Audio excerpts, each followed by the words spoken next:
Dans une interview au Parisien, vous expliquiez que dans un contexte budgétaire restreint pour France Télévisions, et c'est le cas, vous aviez tout fait pour réduire le coût de vos programmes, pour ne pas impacter les emplois. Vous avez expliqué, en échange, procéder à, je vous cite, une cadence de tournage infernale, on y reviendra, qui a certainement emporté des conséquences sur vos salariés. Quand on s'intéresse à l'audit de production, n'oubliez pas les paroles, pour la saison 2022-2023, on constate surtout que les efforts, vous ne les avez pas faits sur votre propre rémunération.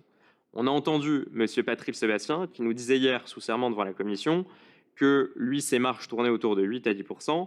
Vous, pour l'émission N'oubliez pas les paroles, c'est 25% de marge. Vous êtes très bien payé, c'est votre droit, vous avez beaucoup de talent, mais à nouveau, ce sont que des chiffres et que des faits.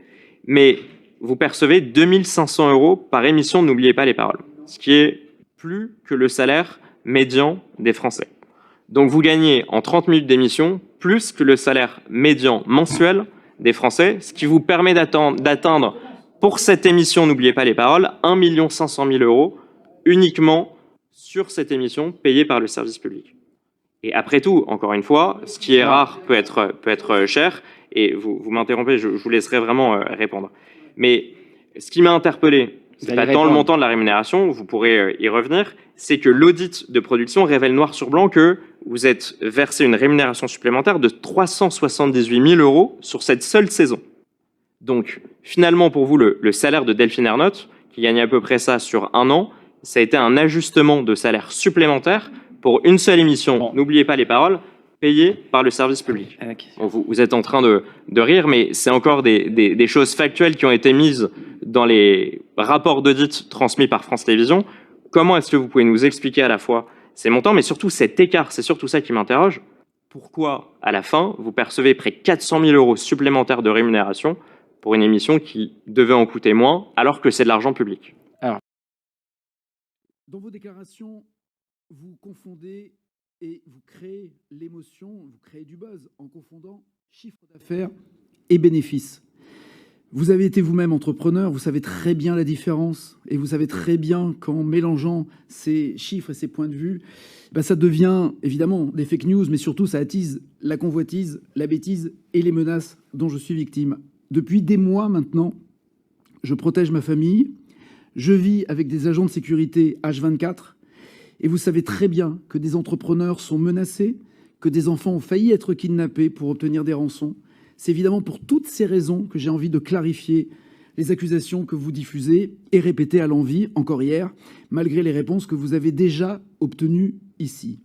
Je suis donc heureux de venir me défendre, puisque j'ai le sentiment d'être attaqué, et de me défendre encore plus parce que vous mettez ma famille en danger.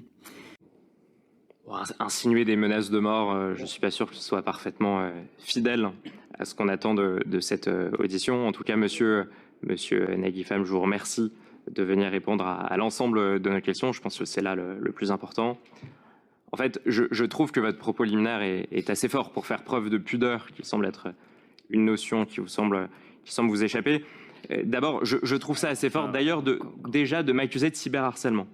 Pourquoi? Parce que vous m'avez jeté en pâture sur un poste aussi mensonger qu'indigne devant 1 demi-million de vos abonnés, expliquant que vous étiez convoqué dans cette commission d'enquête parce que vous seriez végane et d'origine égyptienne, m'accusant ouvertement de racisme. Vous l'avez fait alors que vous êtes suivi par une telle communauté qui n'a pas tardé à m'envoyer des milliers de messages, dont certaines menaces de mort, que vous avez proprement orchestrées par ces accusations mensongères. Je trouve ça fort de parler de fausses informations, de fake news, quand, dans mon rôle de rapporteur, et c'est une commission d'enquête, notre rôle c'est d'enquêter, je n'ai fait que relayer une enquête de Mediapart, que vous n'avez pas contesté, vous n'avez pas accusé Mediapart d'être raciste ou anti-vegan.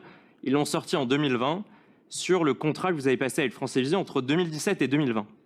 Et il révélait que vous aviez passé un contrat de 100 millions € avec France Télévisions pour seulement 3 ans.